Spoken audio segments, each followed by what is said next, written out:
데살로니가전서는 말입니다, 신약 성경 가운데 제일 먼저 쓰여졌다라고 보는 성경이 아마 이 데살로니가전서인데, 데살로니가전서에서는 6개월밖에 되지 않은 교회가 어떻게 하나님 앞에 서야 하는지를 말해주고 있다고 했습니다. 환난에서 이기는 방법과 교회를 든든히 세워가는 방법에 대하여 바울은 설명합니다. 데살로니가 교회의 문제점들을 또한 세세히 살피면서 부모의 심정으로 편지를 써갔던 모습을 우리가 살펴보았습니다. 바울은 데살로니가 전서를 기록한 후 데살로니가 전서에 어떻게 보면 후유증이라고 해도 될 상황들이 데살로니가 교회를 흔들어 놓고 있음을 알게 됩니다. 데살로니가 교회의 상황이 딜레마에 빠진 것처럼 행동하는 사람들이 등장하기 시작하고요. 바울의 의도와는 다르게 흘러가는 모습을 보고 데살로니가 후서를 기록하게 된 것입니다. 데살로니가 전서의 후유증이라고 하지만 상황에 대처하는 교인들이 상황이 만만치 않았기에 그들 나름대로의 고난도 데살로니가 후서를 기록하게 만든 것이라고 생각이 되어집니다. 이는 교회 내부의 모습만 그들을 힘들게 했던 것은 아니었습니다. 외부의 모습이 교묘하게 믹서되면서 데살로니가 교회는 점점 종잡을 수 없는 곳으로 흘러가고 있었던 것입니다. 거기에 바울의 편지 또한 한몫을 했던 것입니다. 한 가지 예를 들면 바울은 너희들이 일을 해야 되지 않겠는가? 라고 쉽게 얘기합니다. 그러면서 주의 종말이 가까웠기 때문에 우리는 일하는 것을 쉬면 안 된다라고 얘기합니다. 근데 사람들이 직장을 잃은 이유가 무엇 때문에 직장을 잃어요? 내가 교회 다니기 때문에, 내가 예수를 믿기 때문에 직장을 잃어버렸어요. 상인들은 장사가 안 돼요. 그런 와중에 주의 재림에 대한 이야기를 바울이 하니까 우리가 이제 주의 재림만 바라보자 하고 일손을 다 놓게 되는 현상이 발생되는 겁니다. 거기에 바울이 다시 한번 데살로니가 교회에 편지를 쓰게 된 것입니다. 전통적으로 데살로니가 전서를 쓴 후 한 10개월가량이 지난 시점에서 데살로니가 후서를 기록했다라고 이야기해주고 있습니다. 데살로니가 전서에서 바울은 데살로니가 교회의 상황이 안 좋은 상황 가운데서도 신앙을 지키는 그들을 감사하면서 칭찬했던 모습을 보게 됩니다. 환난과 핍박 가운데서도 성도는 신앙을 지켰다라고 이야기했습니다. 하나님의 뜻대로 살려고 노력했던 그들의 모습을 보게 됩니다. 그들의 이러한 신앙은 하나님이 능력의 하나님임을 전제로 하고 있다는 것입니다. 평강의 하나님을 전제로 하고 있다는 것입니다. 그들은 항상 기뻐하면서 쉬지 않고 기도하면서 범사에 감사하면서 하나님의 역사가 나타나기를 기다렸던 것입니다. 환경이 바뀌어지기를 기다려봅니다. 그런데 그들은 점점점 더 지쳐갔다라는 사실입니다. 그들은 주님의 재림을 기다립니다. 주님이 언제 오실지 모르기에 더욱더 사모하면서 주님의 재림을 기다립니다. 그러다가 지치다 못해 모든 것을 포기하고픈 상황으로 몰리게 됩니다. 주님이 아직 재림하지 않더라도 주님이 함께하는 삶은 더 나은 삶이어야 하며 더 나은 환경이어야 합니다. 어떻게 더 나은 사람을 기대하며 있습니까? 하나님이 환난 가운데서 승리하게 해 주신다라는 사실입니다. 열매를 맺으며 살게 해 주신다라는 것입니다. 교회의 덕을 세우며 살게 해 주신다라는 것입니다. 성령이 충만하게 살게 해 주신다라는 것입니다. 그럼 그들의 삶이 더 감사가 넘쳐나야 했습니다. 상황이 더욱더 좋아져야만 했습니다. 그러나 그들이 하나님께 나아가면 나아갈수록 하나님의 인도하심과 평안이 넘쳐나야 하는데 실제로는 상황이 바뀌지 않았고 환난이 더욱더 많아졌다는 것이 그들의 신앙생활을 더욱더 힘들게 하고 말았습니다. 그들은 하나님의 말씀대로 바울이 가르쳐준 대로 살았는데 여전히 환난 가운데 있었다라는 사실입니다. 사람이 그러한 상황이 지속되다 보면 어떻게 됩니까?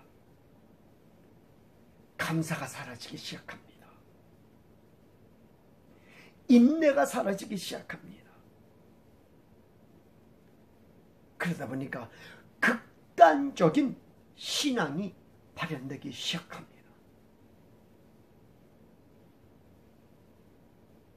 이러한 문제들이 발생되었음을 듣던 중 바울이 데살로니가 교회에 다시 편지를 쓰게 된 것입니다. 이러한 일은 비단 초대교회만의 일이 아닙니다. 우리가 겪는 사회에서도 일어나고 있는 것입니다. 제가 신학교에 다녔을 때의 이 일이었습니다. 10x40이라고 하는 윈도우 지역에서 10x40 윈도우 지역에서 기독교인으로 사시는 분이 학교에 들린 적이 있습니다. 10x40 윈도우 지역이란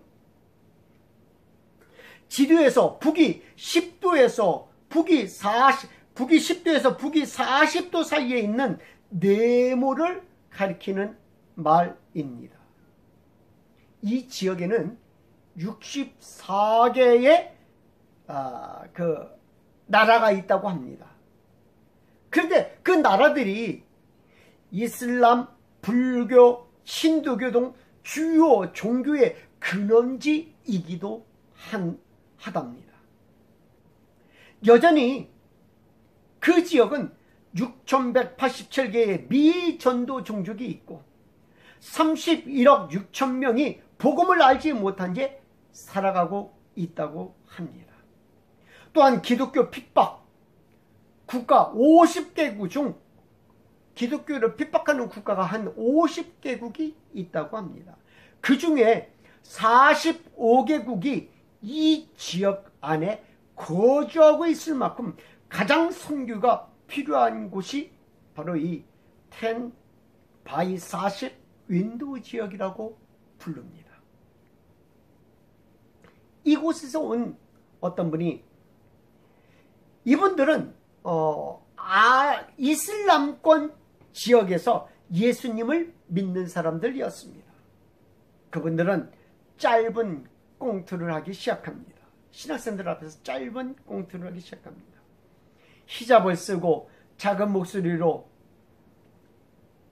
바이블 좀, 아니 쪽 성경 좀 주세요.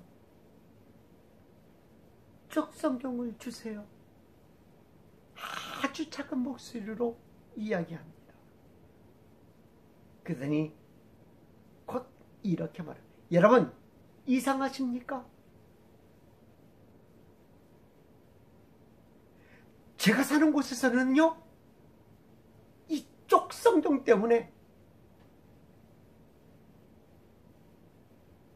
잡혀 죽습니다. 지금도 제가 사는 곳은 쪽성경을 구하고 싶어도 구할 수가 없습니다. 구하다 걸리면 뺏기고 죽습니다. 여러분, 제가 너무 작게 얘기하니까 이상하십니까? 하면서 짧은 꽁트를 마치는 모습을 보았습니다. 세계 선교의 현장에서 벌어지고 있는 일에 대하여 꽁트로, 아니 실제 상황을 보여주었습니다.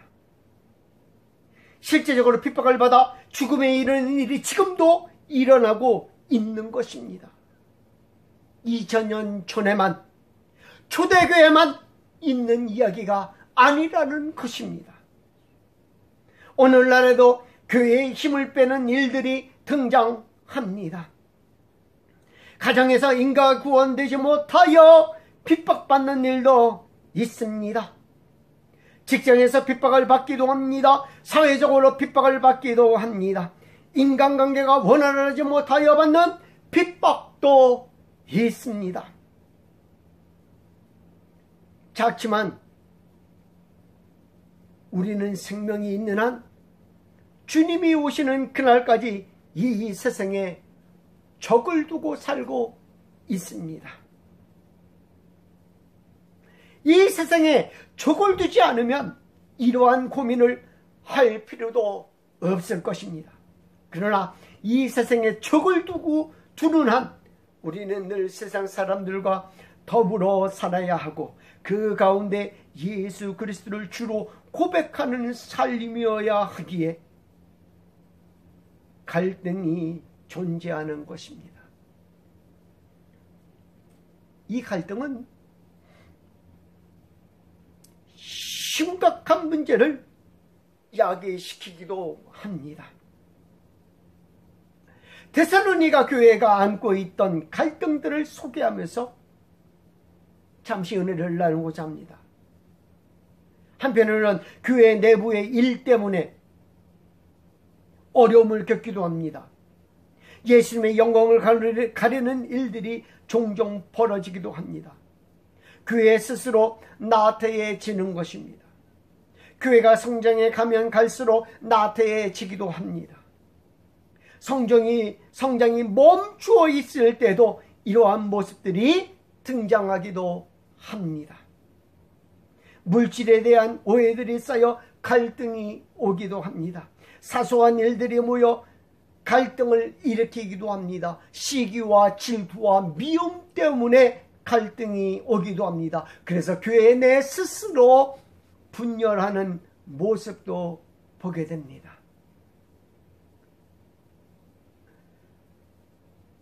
나태해지지 않고 하나님에 대한 열심히 우리를 삼키게 되면 미움이 사라집니다. 늘 성령 충만합니다. 늘 감사합니다. 늘 즐겁게 기뻐하며 삽니다. 근데 그러하지 못하면, 나태해지면, 신앙이 나태해지면 바로 그 틈을 타 마귀가 역사하는 것입니다. 그런가 하면 이단들의 공격에 무방비하게 당하기도 합니다. 초대교회에 등장하는 대표적인 이단은 우리가 데살로니가 전서에서 살펴보듯이 헬라 문화를 품는 다원주의적인 이단과 율법주의를 표방하는 유대교가 있습니다. 그러나 이보다 더 많은 이단들이 당시에도 등장했었음을 알 수 있습니다. 우리 주변에도 다양한 이단들이 있습니다. 밝혀지지 않은 이단은 헤아릴 수도 없을 만큼 많습니다. 유독 한국에만 많은 느낌이 들기도 합니다. 대표적인 이단은 신천지, 하나님의 교회 안산홍, 통일교, 여호와의 증인, JSM 정명석, 구원파와 이초석의 예수중심교회 등등의 이단들이 있습니다. 이들이 주장하는 바를 우리가 다 알지 못하더라도 우리는 이 이단들에 빠지지 않게 예수님에게 단단히 붙들려 있는 성도들이 되어야 하는 것입니다. 또한 교회 밖에서는 어떠한 갈등이 벌어지고 있습니까? 사소한 것까지 교회는 이웃과 갈등을 벌일 수가 있습니다. 초대교회는 시장에 통용되는 모든 육고기는 우상에게 드린 것이 70% 80%였습니다. 그러다 보니 육고기를 사고 파는 일을 했던 상인들은 더욱더 어려운 일이었을 것입니다. 또한 상인회에서는 행사를 할 때마다 우상에게 제사를 지내는 일이 부지기수였습니다. 우상에게 절을 하고 제물을 바치는 일이었습니다. 이 일을 못하겠다고 하면 상인회에서 쫓겨나기도 했던 것입니다. 그러다 보니 갈등이 생길 수밖에 없었습니다. 요즘은 어떻습니까? 교회에 다닌다고 쫓겨나는 일은 없지만 교회의 십자가의 불을 밤새 켜는 것을 두고 이웃과 갈등을 빚기도 합니다. 우리는 불교인데 우리 집 앞에 십자가가 밤새도록 비추니 못 살겠다라는 것입니다. 예전에는 그러세요 하면 됐는데 요즘은 눈공해로 신고합니다. 빛이 너무 밝다는 것으로 신고합니다. 동사무소와 시청에 민원이 들어갑니다. 새로 짓는 교회 건물에 십자가가 보기 드문 이유이기도 한 것입니다. 이러한 갈등은 교회만 안다는 이기주의에 빠지게도 합니다. 이러한 이기주의는 교회가 사회의 눈에 드러나 나쁜 영향력을 미치게 하므로 교회를 다른 이유로 부르며 조롱하기도 합니다. 이런 일은 교회가 생겨난 이후 없어지지 않고 계속 되어진 일들입니다. 이러한 갈등 속에서 어떻게 승리의 삶을 살아가느냐, 이것이 문제인 것입니다.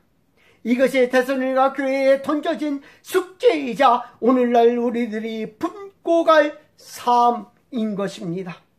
이것은 내가 교회를 열심히 다니고 하나님을 믿고 인간적으로 노력한다고 이루어지는 것이 아닙니다.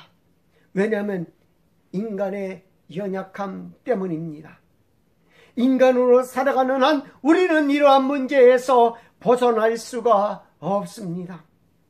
데살로니가 후서는 전서에서 제기된 문제들이 더 심화된 고로 사도 바울이 더 큰 목소리로 교훈과 깨우침과 경책을 하는 내용으로 쓴 서신서입니다.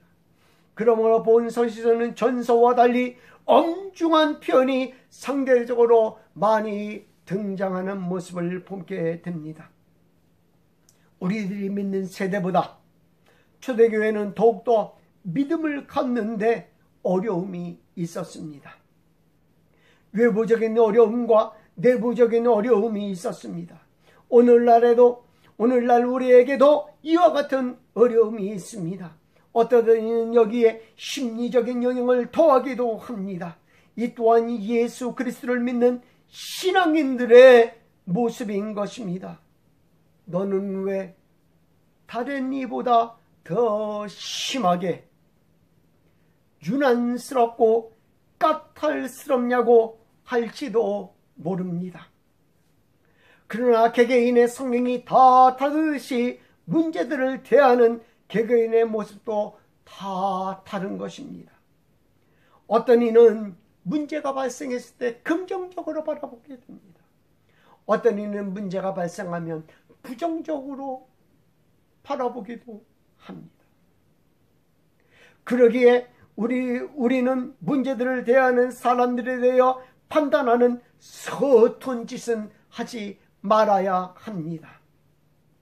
나에게 치명적인 것이 다른 이에게는 가벼운 것이 될 수 있다라는 사실입니다.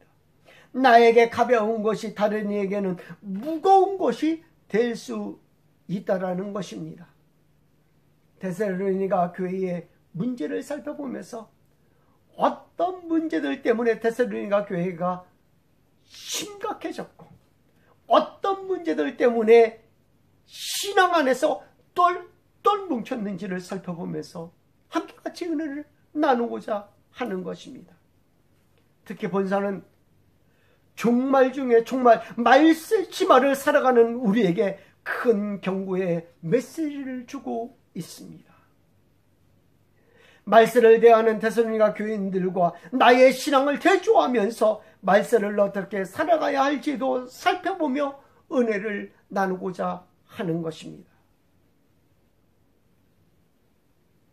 데살로니가 후서를 살펴보면서 신앙에 큰 힘을 얻는 나보다도 더 힘든 사람들이 감사하며 기뻐하며 성령 충만하며 살았다라는 그 사실로